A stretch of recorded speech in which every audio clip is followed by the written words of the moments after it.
It sucks. I don't understand. Where is everybody? Why is everybody? How is everybody?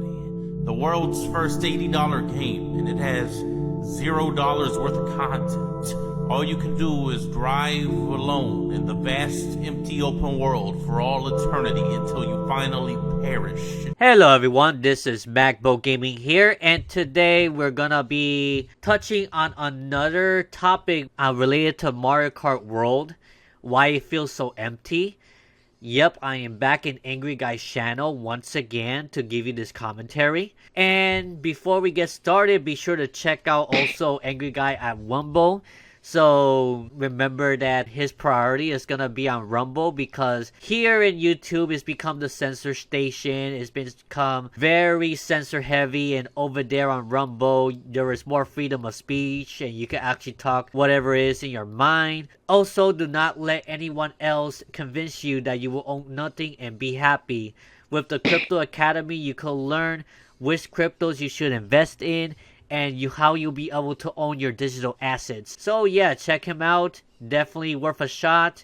Give it a try.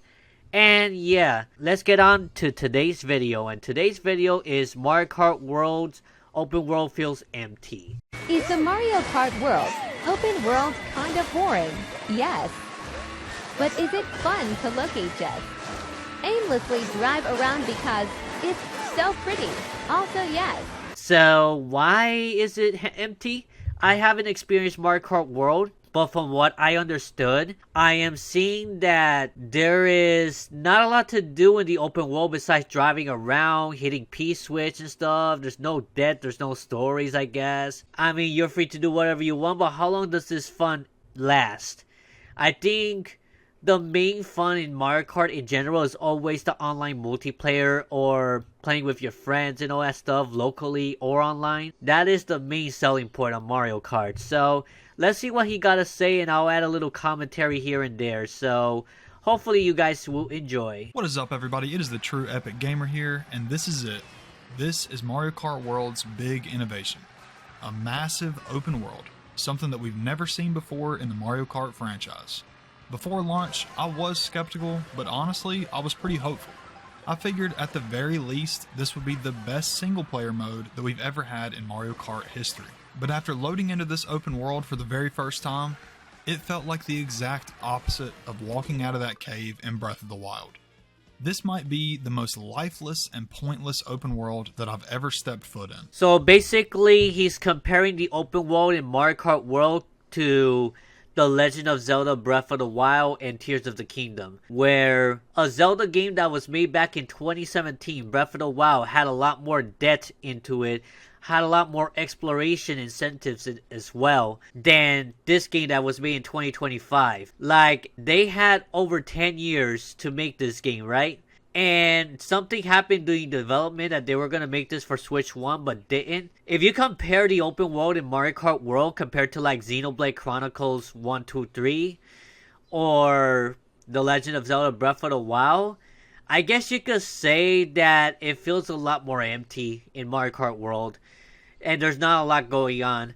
I mean, sure, there's a massive world in the other two games, and sometimes it feels like empty as well, but there is a lot to do, there is a lot of towns to visit, there's a lot of missions to do, lots of variety, I would say, and they're a lot of fun too. Here is like P-switch and stuff, so that's what I've been hearing so far. Let's keep watching and see what else he says about it. Well, I guess you never actually stepped foot in it. In a weird way, it feels like even Nintendo knew that this mode wasn't ready. When you boot up the game, it's not even clear where the open world is. You click on single player and it's just not there for some reason. You actually have to go back to the title screen, and if you look at some tiny text in the bottom right corner, it says you can press start to enter free roam. It's not really a problem, but it's definitely a red flag. So they don't directly tell you the mode where you can just go directly free roam. You just literally have to figure it out for yourself when you start the thing. Not the best user interface, I would say. Then you load in seamlessly, which is pretty cool, I will say. And for the first time, you're free to drive anywhere. So where do you go and what do you do? And that's kind of where this whole thing starts falling apart. You see, there are NPCs scattered around this world, little toads here and there, but that's all they are, just NPC And Shy Guys there as well, as you can see. in the most basic form possible, lifeless and speechless. You can't talk to them, you can't interact with them other than just bumping into them. There's no dialogue, no purpose, no side objectives for them to give. It's like someone just placed a bunch of cardboard cutouts around just so the world wouldn't feel completely empty. And in a weird way, it kind of makes it feel more lifeless than if they just weren't even there at all. Later on, I'll talk about what Nintendo could have done to make this mode incredible, but first things first, let's go deeper into what exactly is wrong with this mode, because it's more than just the empty space. Okay, so there are some collectibles in this mode. The main ones are the P-switches, and there are hundreds of P-switches scattered across the map. You drive over one and it kicks off a little mini challenge. Usually something that's extremely basic and you can beat it on your first try and it's going to take 10 or 15 seconds. After you finish it, the switch turns gray so you know that you've completed that switch. But, and this is a big but, there is no way to track these on your map. So, if you do one near Bowser's Castle... Okay. He said something about tracking something on the map. Oh yeah, you have to find certain things on your own, right? You cannot know exactly where it is. I guess Breath of the Wild kind of did that too, where you have to explore, you don't know where anything is, and you need to find out for yourself. I guess something like that. Let me know in the comment section below if you could clarify that for me. But yeah, at least it does keep track of how many P-switches you were able to unlock. But it doesn't tell you like how much in maximum there are in the whole world. That's something you're going to have to find out yourself. The same with the question blocks in the other. It seems to be on the screen. You can see right there. Yeah, that's how much you probably got so far, but I don't think that's all of it yet. Another one near Moo Moo Meadows. There's no visual tracker, no icons or anything. You have no idea where the ones you've completed are. The only thing you get is a number, just a total count of how many you've completed. It's like... Yeah, so the number of tracks or the number of P-switch is what you completed, but they don't tell you where they are, where's the next one you could go to. You just gotta find out on your own or go to a YouTube tutorial in order to find out where they are.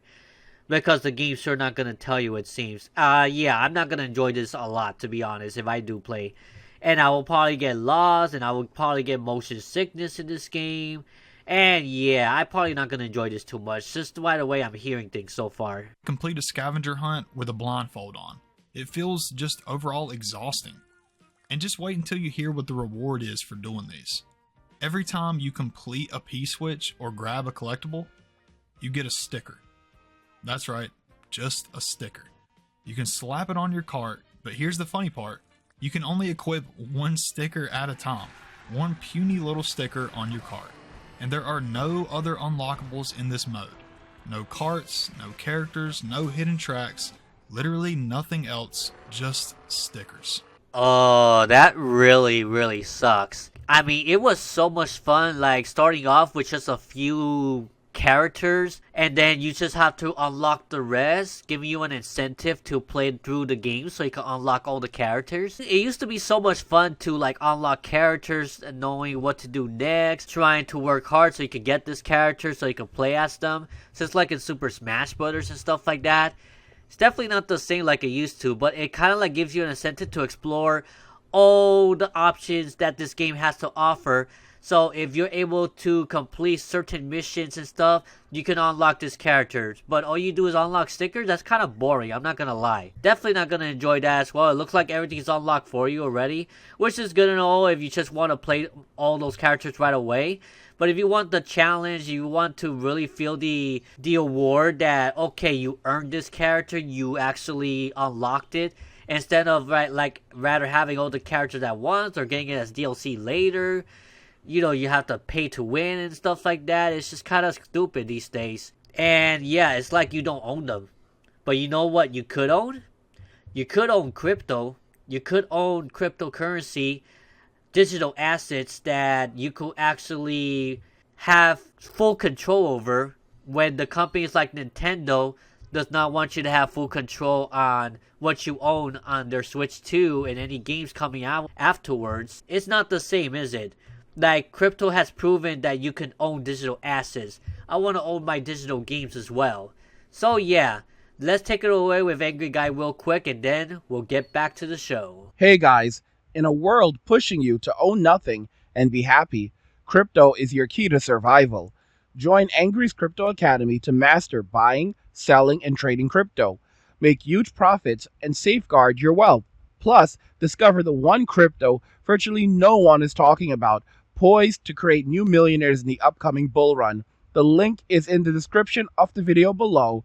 Go check it out now. Okay, let's get back with the commentary and let's see what else he has to say. There are a few more collectibles to go over. There are some peach coins that are scattered in harder to reach spots. These seem like they're meant to be harder to collect and harder to do than the P-switches a little bit, but just like the P-switches, there's no tracking system, so there's no way to know where you've been or what you've done. And also, just like the P-switches, the only reward is, once again, the stickers. And then finally, there's the question mark blocks, and honestly, these are the best of the bunch. Not because of what they give you, stickers, but because they're at least trackable. Each area tells you how many you found and the total that are around that track, which is more than I can say for all the other collectibles. Oh yeah, you notice that hidden question block, you literally have to explore all hidden facets of the game. So that alone is going to give me motion sickness, because if I look around and I don't know where I'm going and stuff, I wouldn't be able to last for a while. All I want in a Mario Kart game is, you know, good gameplay, great maps. The open world can be fine, but just, you know, give us a way for we can find it so we don't have to like endlessly look for it. And people like me that get motion sickness when I get lost or move around or camera moves all over the place instead of a straight line like in most Mario Kart games I play, it's not going to be the same. It's kind of like I'm a big Mario Kart fan and I'm kind of not liking this feature already. So yeah, there's almost no real reason to play this mode at all. But hey, it's Mario Kart, right? It must at least be fun to drive around. And the answer is, it kind of is. It can be relaxing to just cruise through the world and turn your brain off, until you try to actually explore and do anything. For some reason, driving off-road still slows you down, just like you're in a normal race. Why would they do that? This is an open world. Exploration should be encouraged, not punished. It just doesn't make any sense. Instead, you're constantly bogged down by the terrain that kills your momentum for no reason at all. The one thing that saves exploring from being completely unbearable is the rewind feature that they added in. If you miss a jump or you fall off a cliff, you can just rewind a few seconds and try again. Not gonna lie, I do like the rewind feature. Like if you screw up once or you fall off the ledge and it's harder for you to come back, I will definitely be using that rewind feature so I can go back right where I left off a few seconds ago and try again and see if I could do it right this time. So I do appreciate that feature a lot, because I don't want to go through like going through all the loops in order to get back to where I was just because I fall off the edge. So I'll give him that at least. That, I will say, is actually a great feature. In a mode that gives you almost no reason to play it, at least it does have something going for it. So here's my theory on what actually happened during the development of this mode and the development of this game as a whole. I don't think this mode was part of the original plan. I think Nintendo's real idea was to have every track in the game be connected, so you could drive from one race to the next without loading screens. That was probably the goal from the very beginning, a seamless transition from one track to the next. And for a while, I think that's all it was. But at some point, they looked at what they had built and realized, wait a second, this is basically an open world. So I think they just flipped the switch. What if we just let players free roam this area that we created? So this is exactly why the development took so darn long to come out, and why they gave us all the Mario Kart 8 Deluxe DLC almost like 6 years after the game came out and stuff. Yes, I'm not joking. Remember that? The game came out in 2017, Mario Kart 8 Deluxe, and the first extensive DLC did not came out until like 2022 to 2023, and then it kept going on to I think the end of 2023 if I'm not mistaken. I think it was throughout 2022 and 2023 that we had 2 years worth of new Mario Kart 8 Deluxe content. They're like, yep, Mario Kart World is going to take us a lot longer for us to make, so let's give them new DLC with the other developers with Mario Kart 8 Deluxe. Try to port in some Mario Kart Tour tracks and some older tracks there. Expand the game and keep them distracted until we're done with Mario Kart World. So that's exactly what they did. And then they say, oh, let's do the open world thing. And then once they did the open world thing and the 24 players and all that stuff, they said, oh wow, the Switch 1 cannot run it, so we got to do it on Switch 2, which is why it took a while for developments to make. So now when it comes to the open world, they kind of like feel like they didn't have that much time to work on it, so they just try to do what they can and then they let them explore and stuff. And that's what I think that happened. That's why it took so long for them to finally make it. Because trust me, this game, Mario Kart World, took a very long time. Probably one of the reasons why it took a while for the Switch 2 to come out. I wish that the Switch 2 came out the same day that Donkey Kong Bonanza comes out. So that way, when we get the Switch at long, we have like 2 great, awesome games to choose from in the beginning, rather than anything else. I don't know. Because I guess Breath of the Wild and Tears of the Kingdom Nintendo Switch 2 editions were good, other Nintendo games, but they're games that we played before on Switch 1, so take it or leave it. That's what I think about it. Is they clearly hadn't thought about what players would actually do in the open world. So I think sometime in the final years of development, it feels like they threw a small team on it and said, hey, toss in some collectibles or something for players to do in the free roam mode. And that's what we got. Not a fully fledged single player mode, not some grand explorable world, just a byproduct of the original cool idea, and it never really fully came together. Now this is the fun, but also the sad part. Let's talk about what this mode could have been. The potential for this mode was completely off the charts, and they could have done it really easily. For starters, they could have added a simple story mode. I'm not asking for something like The Last of Us, just a basic normal setup that they do all the time. Bowser kidnapped Princess Peach, you have to race him and his minions around the world, unlocking new tracks and characters as you go. You beat a boss at a track, you unlock that boss as a racer. Stumble across Dino Jungle while exploring the world, boom, you unlock that track. And then suddenly there's a reason to actually play and a reason to explore this world. Even something as small as driving up to a character who needs your help, which then triggers a unique challenge or something, would have been a lot more engaging than silent NPCs. It would have been nice, right? It would have been really nice if we were able to have a little story, give you missions on what you have to do, and then depending on the missions you do, it could advance the story to the next. Yeah, they could have taken their time with that, I guess. But if they thought about this way later on, I think at this point, if they're going to do it, they're going to have to do as DLC in the future. Hey, watch out! Get out of the way! Oh, oh no, I'm not paying for the damage. I'm out of here. I love it whenever I pay $500 for a console and all it comes with is an empty-ass Mario Kart game. Where are the other racers? Where are they? Why are the doors in the Mushroom Kingdom so big? Was everything designed to accommodate Bowser? Alright, man, that's not street legal. This game was a total missed opportunity. You son of a bitch!